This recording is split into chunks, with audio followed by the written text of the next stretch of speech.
हरे कृष्णा।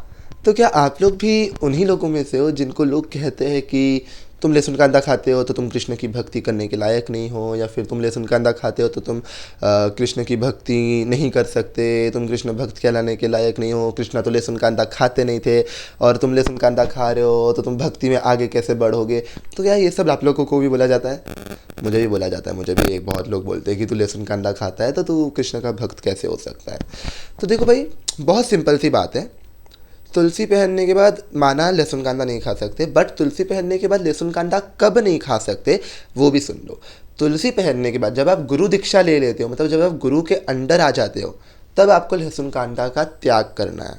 पर दीक्षा लिए बिना, अगर आप बिना भी तुलसी माला पहन सकते हैं, दीक्षा लेकर भी तुलसी माला पहन सकते हैं। तो मैंने दीक्षा लिए बिना तुलसी माला पहनी है, तो मैं अभी ऐसा एक प्रॉपर गुरु के अंडर नहीं हूँ। ओके, तो जिन्होंने दीक्षा लेने के पहले ही तुलसी माला पहनी है, जैसे मैंने दीक्षा नहीं ली बट फिर भी मैंने तुलसी पहनी है, तो अगर आप दीक्षा लेने के पहले आप लहसुन कांदा खा सकते हो, बट दीक्षा ले लिए एक बार, तब लहसुन कांदा अवॉइड नहीं, छोड़ ही देना, लाना ही नहीं अपनी लाइफ में।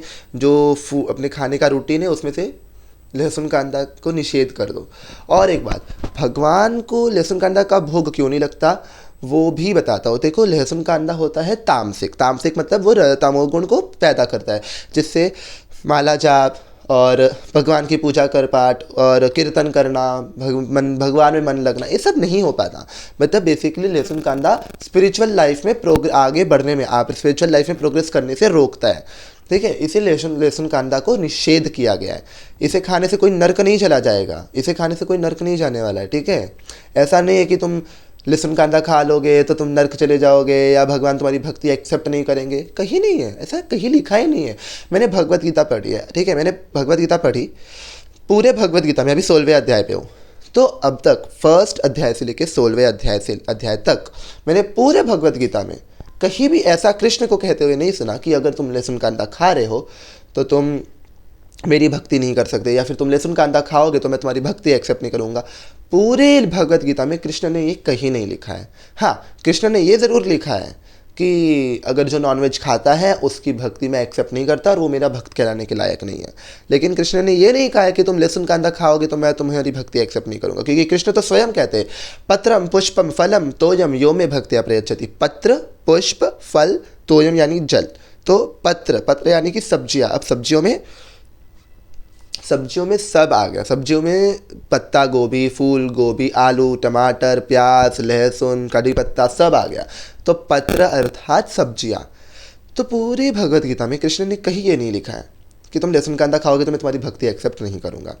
और हाँ, लेकिन हाँ, कृष्ण ने, मैंने भगवत गीता के 15वें या 14वें अध्याय में शायद तमोगुण और रजोगुण और सतोगुण का वर्णन मिला मेरे को, कि हाँ, तमोगुण, सतोगुण और रजोगुण में क्या डिफरेंस है और वो कैसे उत्पन्न होते हैं, उनको कैसे रोका जाए, ये सब मैंने पढ़ा। लेकिन पूरे भगवत गीता में मैंने ये कहीं नहीं पढ़ा कि कृष्ण लहसुन कांदा खाने से इनकार कर रहे हो। लहसुन कांदा खाने से कृष्ण कभी इनकार नहीं किया।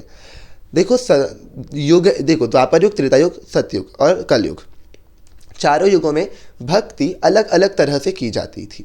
कलयुग में भी अलग अलग तरह से की जाती थी। तो सतयुग में हवन करके भगवान को रिझाया जाता था, त्रेता युग में तपस्या करके भगवान को रिझाया जाता था, द्वापर युग में यज्ञ करके भगवान को, यज्ञ, तपस्या, हवन, कुंड, ये सब करने से भगवान को रिझाया जाता था। लेकिन और कलयुग केवल नाम आधारा सिमृत सिमृत न उतरे पारा, और कलयुग में नाम मात्र से भगवान को रिझाया जाता है। तो हर एक युग में, चारों युगों में काफ़ी डिफरेंस है और चारों युगों की भक्ति काफ़ी अलग अलग है। ठीक है, अलग अलग प्रकार से भक्ति करके पहुंचना एक ही ईश्वर तक है, लेकिन भक्ति चारों युगों में अलग अलग तरह से की जाती थी। अब आते हैं पॉइंट पर। जो लोग ये कहते हैं कि कृष्ण का भक्त लहसुन कांदा नहीं खाते थे, कृष्ण के डिवोटीज लहसुन कांदा नहीं खाते थे, और तू लहसुन कांदा खा रहे हो, तुम लहसुन कांदा खा रहे हो तो तुम कृष्ण के भक्त नहीं हो सकते। देखो, वी आर नॉट वैष्णवास, हम लोग वैष्णव नहीं है, हम लोग उधर तक नहीं पहुँचे, वैष्णवों के गुण तक, हमारे अंदर वैष्णव के इतने भी गुण नहीं हैं। और रही बात इस्कॉन डिवोटीज़ की, उन लोग भी वैष्णवों के गुण तक नहीं पहुँचते हैं, क्योंकि वैष्णव मतलब समझ लो सबसे हाईएस्ट कोई है, उच्च स्तर का डिवोटी कोई है, उच्च स्तर का भक्त कोई है, या भगवान के सबसे करीब कोई है, तो वो वैष्णव है। और इस कलयुग में 1000 लोगों में से कोई एक वैष्णव भी शायद से मिलेगा। तो वी आर नॉट वैष्णव्स। ठीक है, और कर्म योग में भगवान कहते हैं तुम्हें कर्म करके ही मेरी भक्ति करनी है। तो यहाँ पे कहा जाता है लोग भक्ति कर रहे हो, लहसुन कांदा खा रहे हो, तो कृष्ण तुम्हारी भक्ति एक्सेप्ट नहीं करेंगे। भगवान ने कहीं ये नहीं लिखा है। अगर तुम देखो, तुम्हें संसारिक कर्म करते हुए ये भक्ति करनी है। अब संसारिक कर्म में तुम सब कुछ आता है ना, जॉब करना, पढ़ाई करना, खाना खाना सब, और इसमें सब्जियाँ, तो यहाँ पे आता है सब्जियों का वर्णन, लहसुन कांदा का। सांसारिक कर्म करोगे तो तुम्हें ताकत की ज़रूरत है। अब लहसुन कांदे में बेनिफिट्स भी है और नुकसान भी है, एडवांटेजेस डिसएडवांटेजेस दोनों। अब लहसुन कांदा निषेध क्यों किया गया था? क्योंकि उसके अलग अलग स्टोरीज हैं। अकॉर्डिंग टू आर हिंदुज़म, सतयुग में जब समुद्र मंथन हो रहा था, तो समुद्र मंथन में राहु और केतु के खून से लहसुन कांदा की उत्पत्ति हुई। लेकिन राहु केतु ने अमृत पान किया था, इसीलिए लहसुन कांदा में तमोगुण भी है, रजोगुण भी है, सतोगुण भी है। मतलब लहसुन कांदा तुम्हें फ़ायदा भी देगा, लहसुन कांदा तुम्हें नुकसान भी करेगा। नुकसान क्यों करेगा? तुम्हारी भक्ति में अड़चन लाएगा, और फ़ायदा तुम्हारी पैर वैर दुखते, जोड़ों में दर्द है, तो फिर वो सब ठीक करेगा। तो लहसुन कांदा खाने के नुकसान भी है, फ़ायदे भी है। लेकिन डिवोटीज़ को खाने के लिए क्यों किया जाता है? क्योंकि उनको भगवान के करीब स्पिरिचुअल लाइफ में प्रोग्रेस करना पड़ता है, प्रोग्रेस करना रहता है, भगवान के करीब जाना रहता है। इसीलिए भक्तों को लहसुन कांदा खाने से मना किया गया है। ऐसा नहीं कहा गया कि तुमको खाना ही नहीं है। अगर इन केस कभी तुम्हारा ऐसा सिचुएशन लाइफ में आ गया कि तुमको लहसुन कांदा खाना पड़ रहा है, तब तुम खा सकते हो।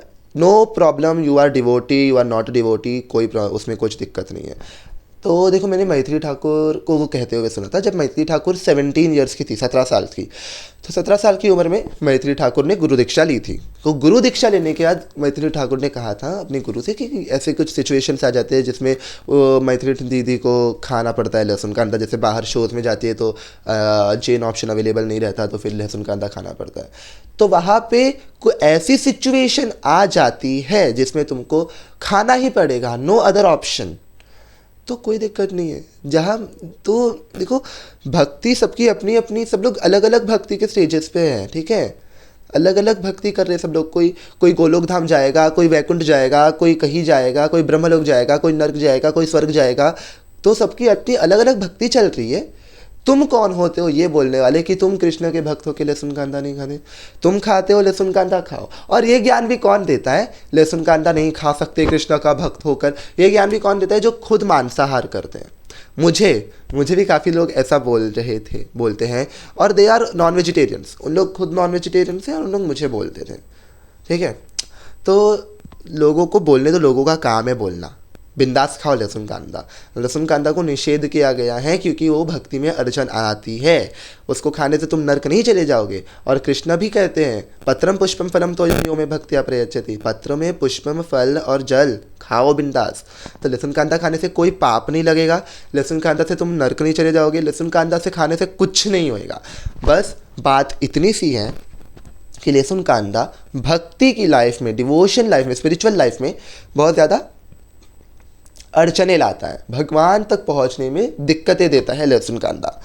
इसीलिए लहसुन कांदा को स्पिरिचुअल लाइफ में अगर ग्रो करना है तो लहसुन कांदा को अवॉइड करने कहा गया है। अवॉइड करने के लिए कहा गया है, छोड़ने के लिए नहीं कहा गया है, अवॉइड करने के लिए कहा गया है। क्योंकि जब तुम अवॉइड करोगे तब धीरे धीरे जाके तुम छोड़ोगे।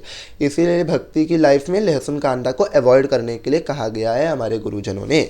ओके, तो लहसुन कांदा खाने से कुछ नहीं होता, कोई पाप नहीं चढ़ता, बिंदास खाओ। स्पिरिचुअल लाइफ में प्रोग्रेस करना है तो अवॉइड करो बस, ठीक है। तो ये था मेरा वीडियो उन लोगों के लिए जो लोग ऐसा कहते हैं कि कृष्णा की डिवोटीज लहसुन कांदा नहीं खाते, तो तुम खाते तो तुम भगवान की भक्ति करने के लायक नहीं हो। भाई तुम खुद तो भक्ति कर नहीं रहे, और जो इंसान भक्ति कर रहा है तुम उसको ऐसा कह रहे हो कि लहसुन कांदा खा रहा है तो कृष्ण का भक्त नहीं हो सकता। ऐसा कह के तुम उसकी भक्ति को ठेस पहुँचा रहे हो। तो ऐसा मत करो। भागवत में वर्णन मिलता है, जब हाथी विष्णु जी को पुकार रहा था कि प्रभु आइए मेरी मदद के लिए, इस मगरमच्छ से मेरी रक्षा करे, तो विष्णु जी आए और किसका उद्धार पहले किया? मगरमच्छ का उद्धार पहले किया। भगवान के हाथों मृत्यु पाया तो उसका उद्धार होता है ना मनुष्य का, चाहे मनुष्य हो चाहे जानवर। उद्धार तो भगवान के हाथों, जिसने मृत्यु पाई उसका उद्धार होना निश्चित है। तो गज यानी कि जो हाथी है उसको छोड़ के सबसे पहले मगरमच्छ का उद्धार किया।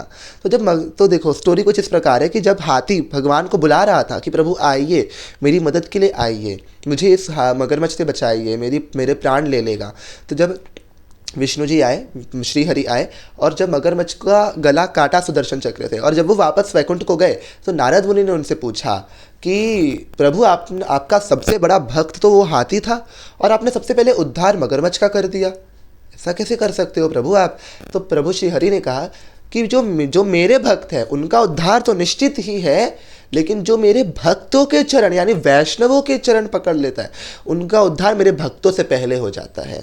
ओके, तो यहाँ पे भक्त से, भक्त का मतलब है वैष्णव, जो एकदम शुद्ध भक्त हो, एकदम शुद्ध भक्त, जो भगवान की भक्ति में एकदम हाई स्टेज पर हो, उस भक्त का वर्णन हुआ है। तो यहाँ पर श्री कृष्ण क्या, यहाँ पे श्री हरि क्या कह रहे हैं, श्री कृष्ण क्या कह रहे हैं कि जो मेरे भक्तों के चरण पकड़ लेता है उसका उद्धार हो जाता है, और जो मेरे भक्तों की निंदा करता है उसका मैं सर्वनाश कर देता हूँ। तो ऐसा कहकर कि तुम लहसुन कांदा खाते हो और तुम कृष्ण की भक्ति नहीं कर सकते, ऐसा कहकर तुम उस कृष्ण के भक्त का अपमान करे हो जो भगवान को दरअसल स्वीकार नहीं है। भक्तों की निंदा करके पूजा करोगे तो भगवान स्वीकार नहीं करेंगे, ठीक है, तुम्हारी पूजा स्वीकार नहीं करेंगे। इसलिए सोच समझ के कुछ बोलिएगा, क्योंकि आपकी वाक शक्ति से आपका नेचर पता चलता है। ओके, तो this video is all about लहसुन कांदा हमें खाना चाहिए कि नहीं खाना चाहिए, या कृष्ण की डिवोटीज लहसुन कांदा नहीं खाते तो तुम खाते हो तो तुम भगवान की भक्ति करने के लायक नहीं हो, जो लोग ऐसा कहते हैं, ये उनके लिए ये रिप्लाई वीडियो था। तो अगर मेरी बात से किसी को कुछ बुरा लगा हो तो सॉरी। अभी ऐसे ही मिलते हैं नेक्स्ट वीडियो में, अगले टॉपिक में, अगले वीडियो में। हरे कृष्णा।